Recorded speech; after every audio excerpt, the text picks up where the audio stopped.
we're live. EB's Marathon, episode 15. And crazily enough, we started with you in the hospital, and now here you are at home. Yes. How does it feel? At his house. Feels good. I was tired earlier, did a lot of unpacking. Man, had got so much stuff, from you and Jordan and other people. And we had actually brought quite a bit of stuff home, but yeah, we accumulated quite a bit of shit while we were away. So, yeah. We got home, was unpacking. I was like, damn, I got socks on socks and shirts, and yeah. So yeah, it was cool. Yeah. He had a real live move on your hands there. Yeah, we had more stuff than I realized, and we had actually been bringing some of it home because we knew it was coming. But yeah, it was cool. It was cool to be able to get home and unpack and just kind of unwind and, be home. So, yeah, I'm enjoying it. Absolutely. So what was said, with your last checkups and everything? What were the results? Everything were good. They were pretty much from the last bone marrow biopsy, which had actually taken place, the week before. So, they have a thing called a chimerism where they can kind of look for leukemia. No leukemia there. No leukemia in the bone marrow biopsy. So, yeah, leukemia free, which, like I say, is great. And we kind of talked about this last week. Leukemia free is obviously the number one thing that we're looking for, because the biggest factor is the leukemia. Now, after that, like I said, the graft versus host kind of takes precedent, because after no leukemia, if there's anything that's a threat to me, it's the graft versus host, the graft versus host. And now the fact that I am home and I'm not necessarily in a super protected environment, you know what I'm saying? You got people here that are going to work. They're going to have to do their thing. They got to go different places, And so there's always the opportunity, that viruses or, infections or whatever the case may be, sickness may be brought into the house. So that's kind of like, the focus has shifted now. That's kind of like the thing we have to kind of like keep an eye on, So it's important that everybody, right. Even if it's just a sore throat, or something minor, that, you let me know so I can mask up or you can mask up or whatever, because I'm kind of out of that protective environment now that I was at the Gabriel house, where everybody's masked up, everybody's going to the doctor a couple, 2 or 3 times a week. So yeah, it's I'm home, but it's not like I'm gonna be out on the block. I'm not gonna be hanging on the block. I'm not gonna be, because I gotta chill, and I gotta chill for some months. It's gonna take a while. So really, what we're looking at right now is like the 6-month mark. That's kind of like the next milestone. They actually took me off a antiviral, which is a good thing, because the more of this stuff they can take me off of, and the more of my own immune system can kind of start taking over, which is actually the donors. The donors kind of takes over, and then it becomes mine eventually. But that's the thing that could take a full year, So yeah, it's good to be home. And when you say, but it's kind of like it's like a new set of challenges now, And when you say the 6-month mark, are you saying 6 months from now? From transplant? No, from transplant. Yeah. So I'm getting close to about 3.5. So we're looking at like late October. The 25th would actually be 6 months exactly. So right around Halloween, and as actually when they said that they would start giving me some of my immunizations, because that's the other thing I don't think a lot of people realize. I have nothing right now. No mumps, no measles, no rubella, no whooping cough, no none of that. All of them childhood immunizations I have none of that right now. No COVID anymore. I got all the COVID and the boosters. I don't have any of that anymore. So yeah, it's kind of like my immune system. I'm still kind of like an open book, easy to catch stuff. But at the same time, I'm kind of developing. So, it's kind of a give and take, because I actually went in a restaurant yesterday for the first time when we realized we were going to get to come home. First time I had been in a restaurant since Easter Sunday. And we went, and they tell you go in an odd time, 3:30, 4 o'clock when there's nobody. And it turned out there was nobody in there. We went into a barbecue place. Right. And it was just good to be able to sit down in a restaurant. I think people, don't realize how kind of wild it is that, is a lot of times we go order food and we sit out in the car and eat it or whatever, or we have to take it back or whatever. So it was nice to be able to, sit down and just enjoy a meal inside an actual restaurant, the little things that you kind of like take for granted, But yeah, I do. Absolutely. I have to be very careful, over these next few months, and that 6-month mark, like I said, is going to be big because that's when I will get. I'm not really sure what immunizations I'll get, and I'm sure they'll let me know at the time. But I'll start being able to get some of my shots, and maybe be able to wean off some more drugs, because I'm still taking a lot of pills, still taking a lot of antibiotics, antivirals, and things like that, and be able to slowly wean off of them, be able to wean off the steroids because I've been on the steroids because of the graft versus host, but it definitely seems to be improving, and it actually probably took the steroids to kind of get me over the top there. And they were trying to avoid that, because with the steroids, with every reaction, every pill they give you or every drug they give you, there's going to be 2 or 3 that come with it that, you don't know if you're going to be able to tolerate. And so, right. But yeah, feel good, man. Feel good. It's good to be home. And yeah. Good. There's lots of love being shown right now in the comments. Audra, she put praying hands, muscle, hearts and stuff, sending love. Eula Strong said, good evening, brothers. Pray for you, Mr. ERCIL, that God's will be done in your healing. Whatever Eula's a regular. Going through is the process. Keep faith in God. Yeah, Eula's a regular. Appreciate it. Yeah. Eula been on it. Yeah. Yeah. Arky said, woohoo, so happy to hear it. Stefan sends love. Monica said, I saw you had a Sooner shirt. That's probably something infectious. Yeah. Monica and that Red River rivalry, we're going to kick their ass again this year. But we're going to say that for later. And then Alicia Cartwright said, great news. And praying hands and heart emojis, man. So appreciate it, Alicia. Yeah. Lots of love. Everybody's happy to see you. Yeah. See you home and stuff. And I know Aunt Cheryl says sending her love and prayers to her. So thank you, Aunt Cheryl. I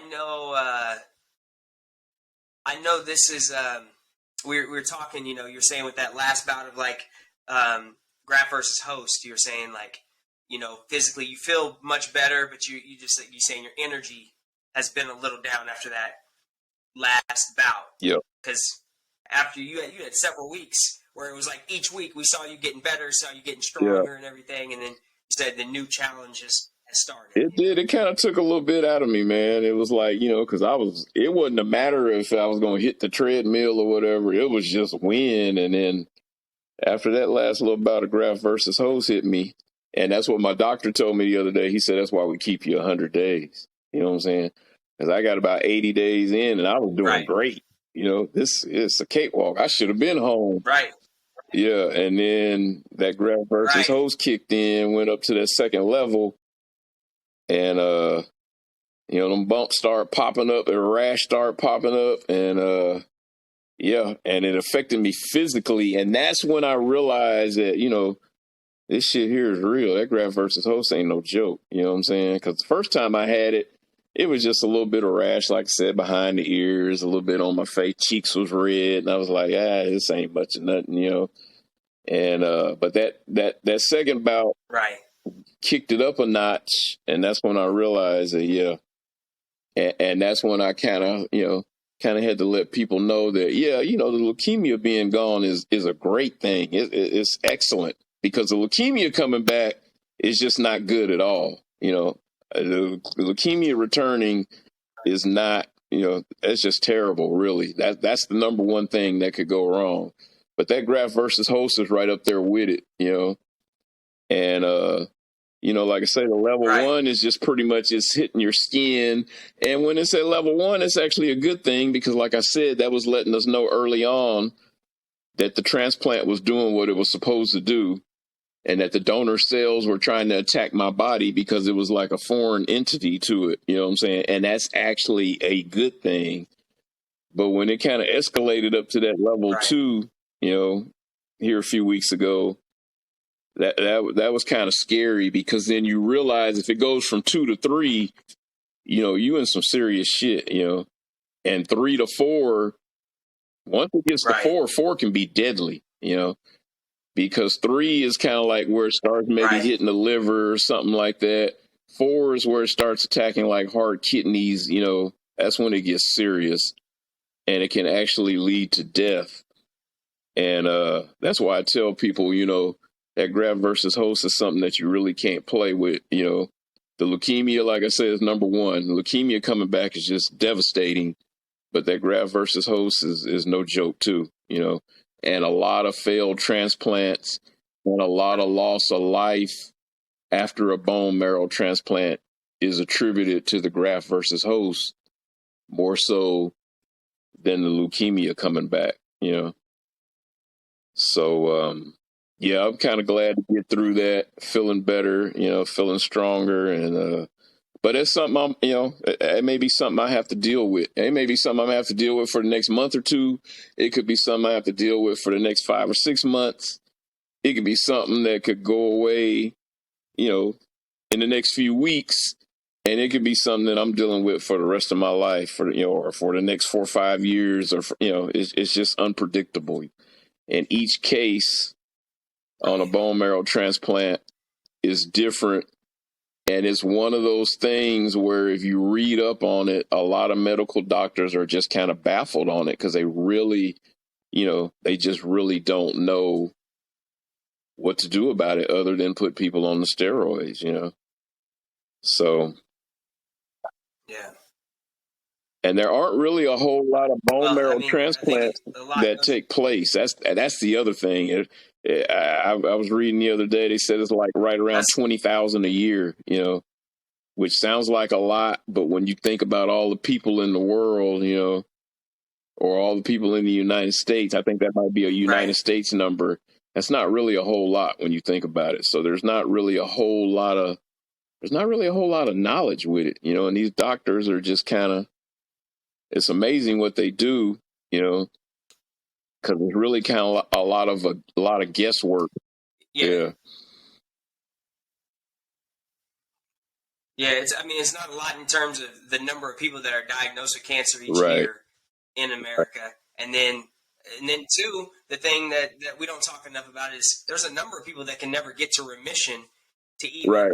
get to the bone marrow transplant. Or Right? they're And that physically, was such a success in your case. physically not able to have a Yeah. transplant. That's the other thing, Yeah. Right. Right. So the fact that you were able to get to remission and you're physically fit enough and strong enough to go through a bone marrow transplant, Right. speaks volumes. So I guess the one thing we got to worry about with you now is you can't be stubborn and shit when you ain't feeling quite right. Like let's not let that shit linger and tough it out. We gotta, get them on it and stay on top of Yeah, that. they'll be on me. Because that's the one thing They about still you. got me once a week in Jacksonville. I gotta go back next week. So yeah. Perfect. Good. Good. Yeah. Good. Shit. I wanted to stay that way. That's the thing I've always known about you is like you got to really be feeling bad for you to Right. shut you down or go get checked out or go to the Right. hospital. Yeah. Like it's got to be very bad for you. You'll be miserable for a little bit before you'll go. And that's a lot. That's a lot of people. That's a lot of men in general. But especially black men, instead of going and getting looked at and and figuring out what the fuck is wrong, Right. or if I'm all something's right. going on. Yeah. So I think there's a lot of you think about it, there's a lot of deaths that could be prevented. I think about my dad also, other Mm-hmm. dad, you know, he had many instances within that last year of his life to where I didn't know about him. I didn't find out about it until after he'd passed. But he had two different times where he was at work. He was at work and collapsed or passed out. And they said he might have been having mini strokes at that time. But instead, he would just either finish his shift or he'd go home and never got looked at. And then so I think that's definitely one thing. If nothing else, we got to be conscious of that and make sure men, black men in particular, like go get checked out, get blood drawn, go to the doctor, like have the visits, and stuff, and just stay on top of your health. It's very important. Yeah, I think a lot of times people just don't want to know. It's like that fear of the unknown, or I can't afford it, or I ain't got time, and and yeah, you're right. You gotta get checked out. And it's it's like the alternative to not having the time or not having not wanting to know is death. Right. You know what I'm saying? Like then you die. So I don't think there's any number that you can put on your health, on your life. You know what I'm saying? Like any amount of money that you have to pay to continue to be alive is worth it, in my opinion. It is. It's all scary, of course, but that's one thing. After my dad died, and then you going through what you go through, I stay up. I get my annuals. I go get my shit. I get my blood drawn. If I'm feeling a little weird, I'm like, shit. I'll let it go for 48 hours or something. But then I'm feeling like, all right, I need to do something about this, or because you just don't know, and we can't afford to take chances anymore. Black men have the lowest life expectancy of all demographics in the U.S. And that's for a number of reasons, but we don't do it ourselves any favors either. No. So.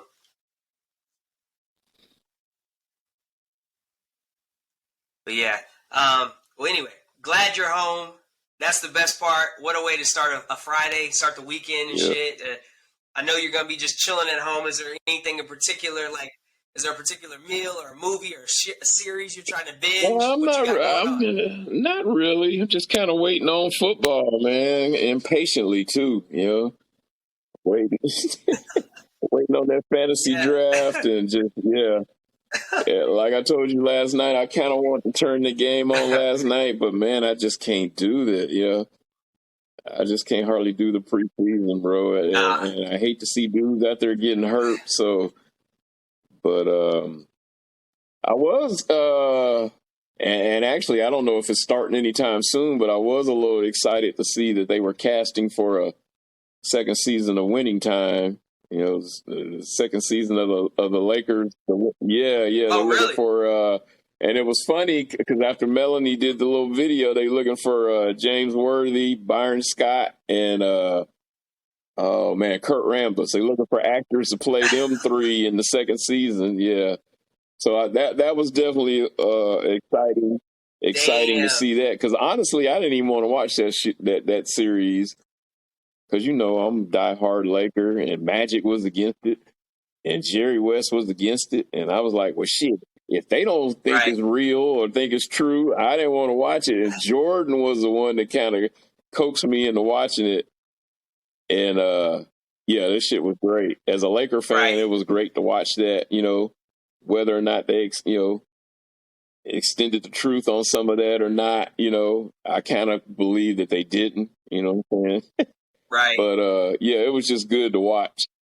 As a Laker fan, being able to watch that, that was really cool. So it was good to see that they're going to get ready to do a Winning Time. But I need to jump into some of these shows. There's so many shows out there. There's so many seasons into them, though, and it's kind of like intimidating, Somebody will tell me you need to watch this, and I'd be like, oh, God, they already got 5-6 seasons.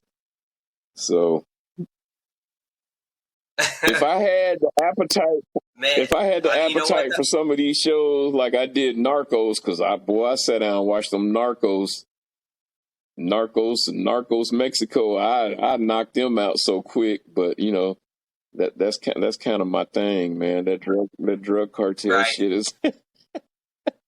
I'm heavy into that because it's amazing to me, how these dudes is down there making all this money. You know what I'm saying? And it's just wild how right there by the U.S. And the U.S. claims, this war on drugs has been going Oh, yeah. on since Ronald Reagan. You know what I'm saying? And Ronald Reagan, I mean, excuse me, but he was one of the biggest drug dealers there was. But that's a story for another day too. Facts. Yeah, it just amazes me, man. And Yeah. it's like, and even with the gun problem in the U.S., it's like Mexico has one gun store in Mexico City. They said it takes about 6 months to get a gun out of there, but they're heavily armed, Right. and they're heavily armed because the drugs is going north and the guns is going south. And the United States don't want to touch on that. They don't want to talk about that. And so, the whole thing just kind of amazes me because it's all, the U.S. tries to play that role like, we need to get these drugs off the street and the open border and, we need to shut the border down. Man, they ain't got shit to do with none of that. And the United States will keep fooling themselves and telling themselves that, but it's all BS. It's business. It's big business. Anyway. That's it.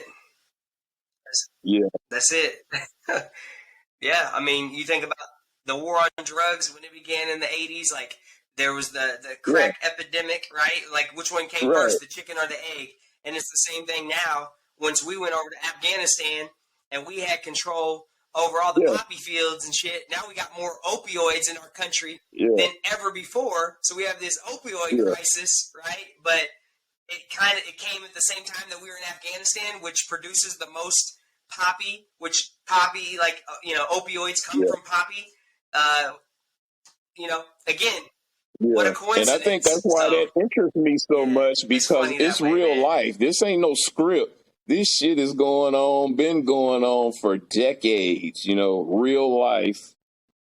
And I think that's why I get so carried away in it because it's like, these dudes is down there, like I said, making all this money and, we trying to get them. No, you ain't really trying to get them. You take one out every now and then, make the country happy. You know what I'm saying? They give up a load every now and then, we busted 3, 4, 5 tons. Meanwhile, 10 trucks was driving by with 3, 4, 5 more tons. And it's like, it's kind of like a joke, man, But they use it as major political issues, and this person's not doing enough at the border and this and that. And it's like, that's all bullshit, that's all bullshit. Yeah, it's all smoke and mirrors, We look over here while they do some shit over here. And that just kind of lets you know what kind of, and it kind of just lets you know what we're dealing with in this country. Because you will let Americans die, you know what I'm saying? But try to front like you really doing the best that you can to stop it, and you're not. So. Absolutely.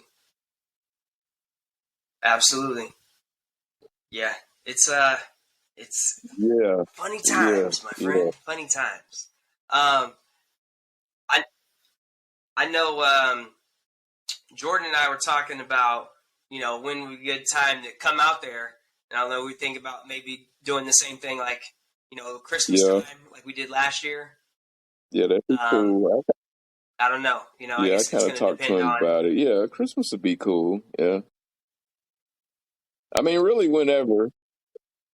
Because Thanksgiving, he said he got a tournament. Yeah. And that's when we were supposed to be taking the Tucson trip, down to Melanie's aunt's house. I was really kind of looking forward to that, but that's going to be a little early for me. So I'm probably going to chill around the house, hang out with my parents or whatever, because that's actually the week of Thanksgiving, and that'll be about the 7-month mark. But that's that's too soon probably to be around a whole bunch of people and talking about getting on a plane and all of that. So yeah, so Absolutely. I'm actually kind of looking forward to that Absolutely. week. I'd be kind of like have a little time to myself. It'll be me and the animals and just kind of Yeah. like chill, like I said, go hang out with my Yeah. parents on Thanksgiving and yeah, just kind of get a little time to myself, you know. But yeah, I got big plans for No, this that next would be year, real good. man. As I get further into this, recovery. So yeah, Right. but I do have to be careful.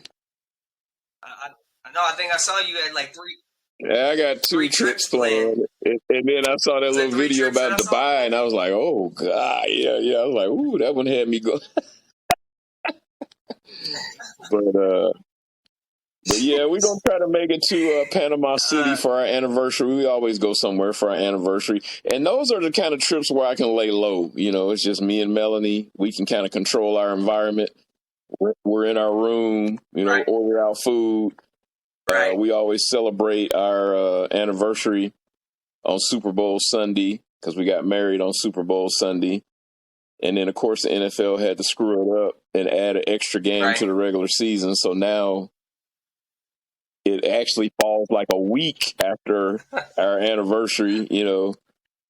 But yeah, we usually just chill, lay low. So Right. we're looking at Panama City.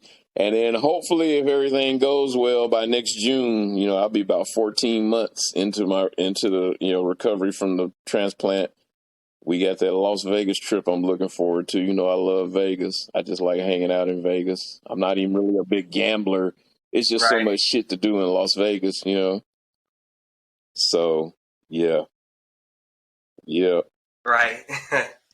So, Hell yeah. No, that's good stuff. Um. Well, shit. You have the final word. Anything you want to leave us with before we oh man, not bounce up really. out of here? Just feeling good. I'm happy, man. Glad to be home. It's been a long road. And it's kind of like everybody's talked about, since transplant, and since transplant has been really rough. We went up to Jacksonville a few days before Easter Sunday. Just kind of hung out and like I said, had that last little meal and then checked into the hospital on the 18th, and we've been up there pretty much ever since. Other than a few days here and there. But really, the journey began back, in September when I got diagnosed. And that's why I try to tell Right. people my message each week is just enjoy life because you just never know what's around the corner. Because here I was at the end of August, right around Right. September 1st, life was good. And all of a sudden I started feeling ill, Right. something wasn't right. We couldn't figure out what was wrong with me, and 2 weeks later, I got this doctor sitting in the room with me talking about my treatment for leukemia. And I'm like, hold up, I ain't even know I had leukemia, first of all.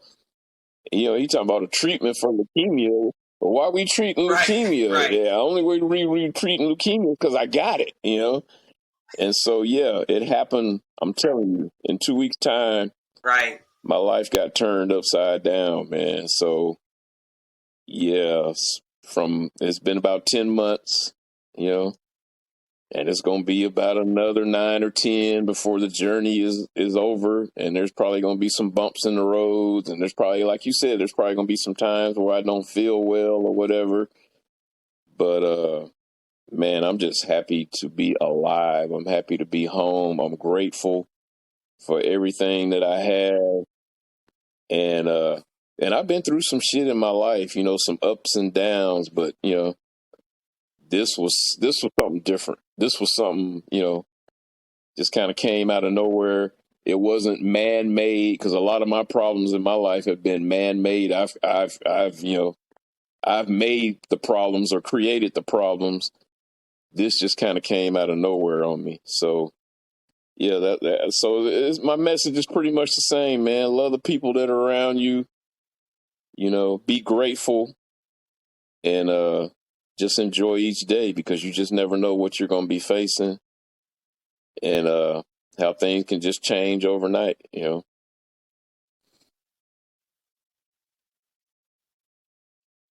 Yeah, it's crazy to think that this is the 15th episode we've Right, done of this. We've only missed one right, week, so there really would have right. been 16 in there, and then like you said, like that's 16 weeks, so that's 4 months. Wasn't even really the beginning of your journey. So I like how you hit on that, you know, because it's been much longer than that, and like you said, there's still so far to go. But man, you've done it with so much strength and so much poise and so much grace. And I know we don't always get to see like all the moments when you're down and stuff, but I do love that week after week there's been Yeah, weeks where yeah, you felt like shit, you know, and you were still like, yeah, let's do it. Let's do it, you know?